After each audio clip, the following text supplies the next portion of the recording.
नमस्कार दोस्तों, आपका स्वागत है रोयल पत्रिका में और मैं हूं आपके साथ हरी। राजस्थान की एक रिफाइनरी जिसको पंचपदरा के नाम से भी जाना जा रहा है, उसका उद्घाटन होने वाला है। पहले उसमें आग लग गई थी, लेकिन अब है वो पूरी तरीके से तैयार है। 4 जुलाई को प्रधानमंत्री नरेंद्र मोदी जो राजस्थान आएंगे और इसका उद्घाटन करेंगे। इसके अलावा कई विकास कार्य हैं, जैसे जयपुर मेट्रो है, उसका भी उद्घाटन होने वाला है। कई विकास कार्य नरेंद्र मोदी के द्वारा है वो शुरू किए जाएंगे, उद्घाटन किया जाएगा। कौन कौन से विकास कार्य है, थोड़ा सा आप हमारे साथ बता दीजिए। देखिए, नरेंद्र मोदी जी जो राजस्थान आ रहे हैं रिफाइनरी का उद्घाटन करने, उससे पूरे प्रदेश में एक अवसर पैदा हुआ है। और जो पश्चिमी राजस्थान है उसमें विकास के नए आयाम स्थापित होंगे। रिफाइनरी से वहां स्थानीय लोगों को रोजगार मिलेगा। और इस उद्घाटन कार्यक्रम में इसको एक छोटा स्वरूप दिया है, जैसे प्रधान सेवक जी ने एक आग्रह किया था कि ईंधन बचाने का एक मैसेज देना है। तो वहां पे एक उद्घाटन 5,000 लोगों के लगभग संख्या में ही वो आ रहे हैं, और जो सरकार की योजनाओं से लाभ पा रहे हैं ऐसे लोगों से भी वो संवाद करने वाले हैं। और मेट्रो का जो सेकंड फेज है उसका भी शुभारंभ होने वाला है। आप देख रहे हो रिफाइनरी से यहाँ की राजस्थान की आर्थिक ढांचा उसको कितनी मजबूती मिलेगी। और ये एक बहुत बड़ा अवसर हम सभी राजस्थान वासियों के लिए है। बहुत गर्व होने की बात है कि डबल इंजन की सरकार, जो कहते हैं कि केंद्र में भी और राज्य में भी अगर एक ही विचारधारा की सरकार होती है तो प्रदेशवासियों के लिए नए आयाम विकास की और तेज गति के साथ में काम होते हैं। और वो सभी को देखने को मिल रहा है। मेट्रो देख रहे हैं, आज जयपुर में ट्रैफिक की जो समस्या हुई, इस मेट्रो के माध्यम से कहीं ना कहीं इससे निजात मिलेगी। आप देख रहे हो सड़क के लिए भारतीय जनता पार्टी कितना अच्छा काम कर रही है। किसी का रोड पे आप देखोगे फ्लाईओवर सब कुछ एक साल के अंदर बन के तैयार हो गए हैं। आप जब खाटू श्याम जी के जाएं तो उधर देखें। और अभी जो सरकार जिस मूड में काम कर रही है, भजन लाल जी की सरकार, अभी 2 दिन पूर्व हम सब लोगों को स्वागत करने का उनको युवा मोर्चा कार्यकर्ताओं को एयरपोर्ट पे लगाया था। तो यमुना जल समझौता जो ऐतिहासिक समझौता हुआ, उससे शेखावटी बेल्ट में सभी लोगों को पानी की समस्या से निजात मिलेगा। अभी इस मुद्दे के ऊपर विपक्ष तरह तरह की अलग तरीके की बातें कर रहा है, और विपक्ष सकारात्मक पहलू इस पे देख ही नहीं रहा है कि राजनीति में एक आपको विरोध करने का, किसी भी बात पे बात रखने का एक मर्यादा भी होती है। अपन कहते हैं कि जब अगर आलोचना और अपन कहते हैं किसी चीज की प्रशंसा करना, सरकार अगर गलत कर रही है तो उसकी आलोचना भी विपक्ष करता है, विपक्ष अपना धर्म निभाता है। लेकिन जिस शेखावटी बेल्ट, जिसमें केंद्र में पहले कांग्रेस की सरकार थी, हरियाणा में भी कांग्रेस की सरकार थी, राजस्थान में भी कांग्रेस की सरकार थी, लेकिन कांग्रेस के लोग भ्रष्टाचार करने में ही लिप्त थे। ये लोग चाहते तो शेखावटी की प्यास, शेखावटी के लोगों की प्यास आज से पहले ही बुझ गई होती। परंतु आज भजन लाल जी की सरकार है, जिसमें भजन लाल जी ने ये चमत्कार करके दिखाया। और अभी एक नाम उनको और नया मिला है कि राजस्थान का भागीरथ। और वहां पे नारे भी जो आम पब्लिक द्वारा जो हमारे साथ गए थे, कई युवा नारे लगा रहे थे कि भजन लाल भैया आए हैं, पानी लेकर के आए हैं। भजन लाल जी ने ये यमुना जल समझौते के अलावा ईआरसीपी से देखो आप पूर्वी राजस्थान को कितना लाभ मिलने वाला है। और अभी जो पांचना बांध का जो इशू चल रहा था, देखो सरकार ने दोनों पक्षों को बैठाया, बातचीत करा और कितने त्वरित तरीके से उसको उसका सोल्यूशन निकाला है। और भजन लाल जी की जो सरकार ने काम किया है, आज युवाओं में आप देखो कि पहले युवा प्रदर्शन करते रहते थे, सड़कों पे बैठे रहते थे कि परीक्षा की डेट आगे बढ़ाओ, सीटें बढ़ाओ, परीक्षा का पेपर लीक हो गया। आज 2.5 साल से भजन लाल जी ने एक 12 जनवरी को कैलेंडर जारी कर 1 लाख से अधिक भर्तियों का कैलेंडर जारी करके युवाओं को बहुत राहत दी है। तो डबल इंजन की सरकार में प्रदेश को बहुत कुछ मिल रहा है, विकास के नए आयाम स्थापित हो रहे हैं। अच्छा, पात्रा बांध वाली बात की आपने। पात्रा बांध की जो संघर्ष समिति है, मीटिंग के बाद उनका ये कहना है कि हम संतुष्ट नहीं है। हम यहाँ पे बात कहने आए थे, लेकिन सिर्फ सुननी पड़ रही है। 12-12 घंटे बिठाया गया, सिर्फ सुनाया गया, हमसे पूछा नहीं गया। तो कहीं ना कहीं ये पात्राबान वाली जो संघर्ष समिति कह रही है, इसका मतलब तो किरोड़लाल मीणा और सरकार का फेलियर है। देखो इसमें आप इसको पूरे मामले को अगर आप देखोगे कि 20 साल से लंबित मामला, सरकारें आई, सरकारें चली गई, इसमें भजनलाल जी सरकार ने संवेदनशीलता रखते हुए दोनों पक्षों को बुलाया। जहां खूनी संघर्ष होने को एक समय आ गया था कि मंच से कुछ छुट भैया नेता एक सस्ती लोकप्रियता पाने के लिए वहां मंच पे खड़े होकर के दूसरी समाज की बेटी बहनों को गाली दे रहे थे। वहां सरकार ने कहा, और माननीय किरोड़ी लाल मीणा जी और जवाहर सिंह पेडन जी, जिन्होंने समाज के वरिष्ठ लोगों से बातचीत करके इसका एक समाधान निकाला है, और सभी लोग इस समाधान से खुश भी है कि सरकार आने वाले आदरणीय प्रधानमंत्री जी का कार्यक्रम आ गया, इसके तुरंत बाद में किसानों को, आमजन को वहां पानी मिले, इसकी तिथि भी बताने वाली है। और सब लोगों से बातचीत करिए कि बैठे थे आमने सामने, दो पक्ष बैठते हैं, कई बार कोई व्यक्ति आवेश में आ जाता है, तो वो जो बात हुई उसके तुरंत बाद भी 1 घंटे बाद में दोनों मंत्री भी बैठे और जो कमेटी के जो लोग थे वो बैठे, तो उसका सॉल्यूशन भी हो गया। और आने वाले समय में 4 या 5 दिन बाद में हम सब लोगों को पता लग जाएगा कि पानी छोड़ने वाली है सरकार आम किसानों के लिए। अच्छा, आपने कहा कि भजनलाल जी को नया नाम दिया है राजस्थान के भागीरथ, हाँ। लेकिन कांग्रेस ने इसके ऊपर सवाल उठाया है कि भैया ये समझौता तो हो गया है, लेकिन अब 2.5 साल बचे हैं और 2.5 साल में एक ईंट भी नहीं लगा पाएंगे, ये गोविंद सिंह डोटासरा ने कहा है। और बोले पानी तो बहुत दूर की बात है।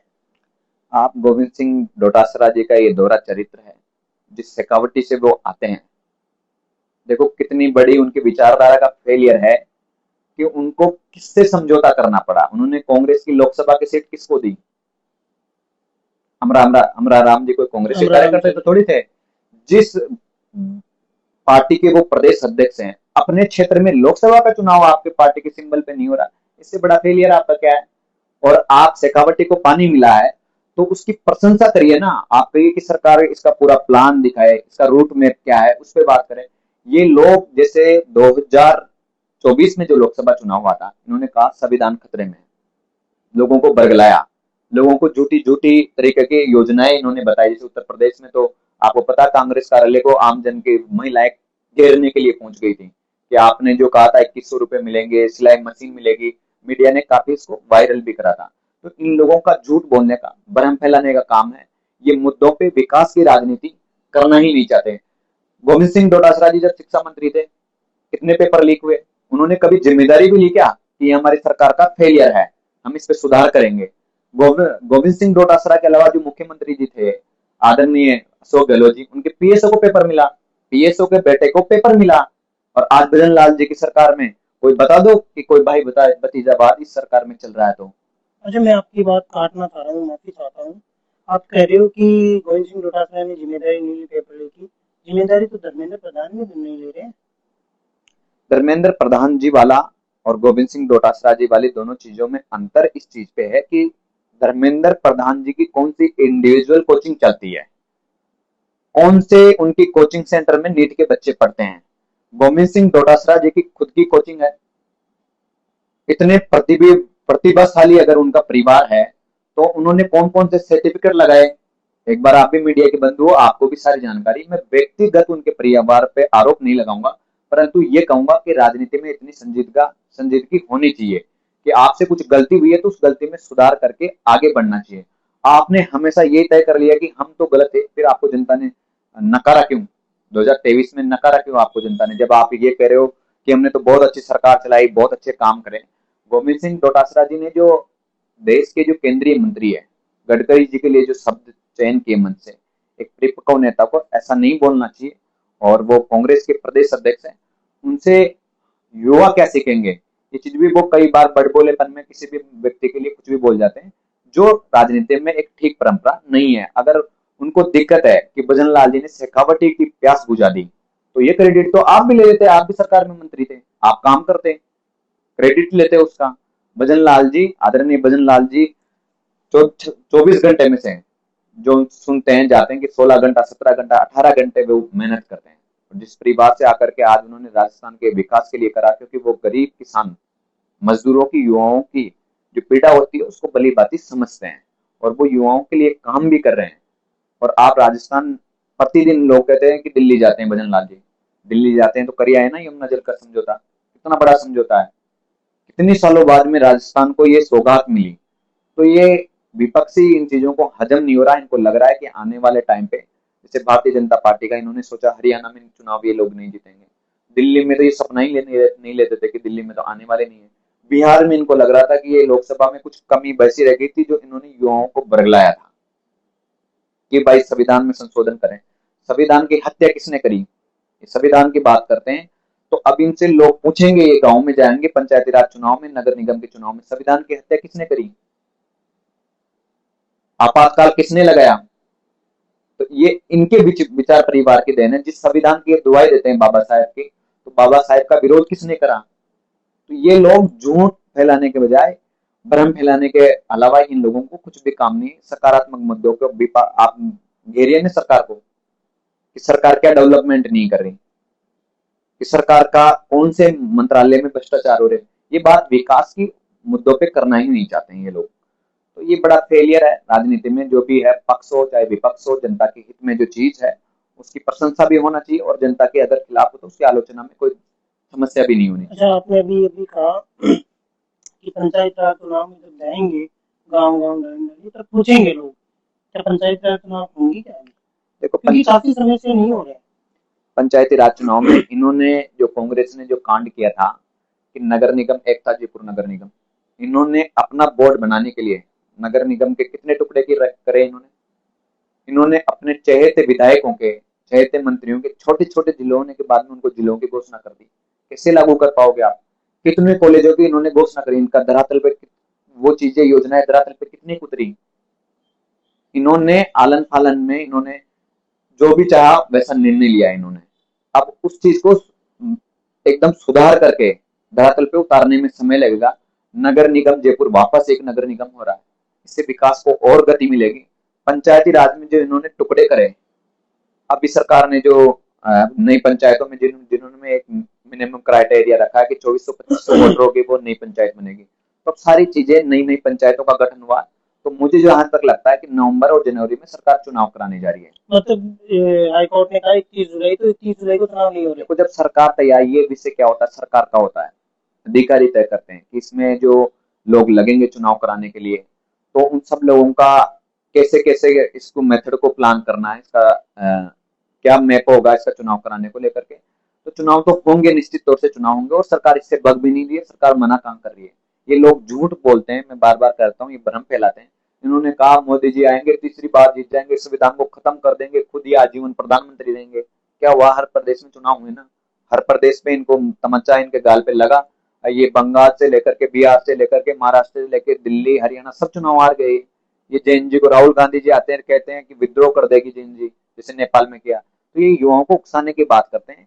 आज का युवा राष्ट्र हित के फैसलों के साथ में है और भाजपा सरकार के साथ में, और माननीय प्रधानमंत्री जिस गंभीरता के साथ में देश के लिए काम कर रहे हैं, युवा उनके फैसले के साथ में हमेशा पहले भी थे और आगे भी खड़े रहेंगे। अच्छा, मैं लगभग तय मानूं कि नवंबर दिसंबर के आसपास चुनाव होने की देखो, तय तो अपन यहाँ बैठ करके संभावना है। हाँ, संभावना है। चुनाव तो हो नहीं है, नवंबर में नहीं हुए तो जनवरी में, हमेशा पहले चुनाव पंचायती राज के जनवरी में होते हैं। जनवरी में होते हैं। और सरकार इस पे एक और काम कर रही है कि जो हम सब लोगों को सुनने को मिलता है कि नगर निगम के और पंचायती राज के चुनाव एक साथ होंगे। तो उससे क्या है, समय भी खराब नहीं होगा और साथ चुनाव होंगे तो ठीक भी रहता है। इससे सरकार का जो फिजूल खर्चा होता है, जो चुनाव लगते हैं फिर आचार संहिता लग जाती है, कई चीजों पे बैन लग जाता है, तो ये एक साथ चुनाव कराने के मूड में फिर सरकार क्या एक डेढ़ साल डिले करके फिर विधानसभा चुनाव के साथ करवा सकते हैं।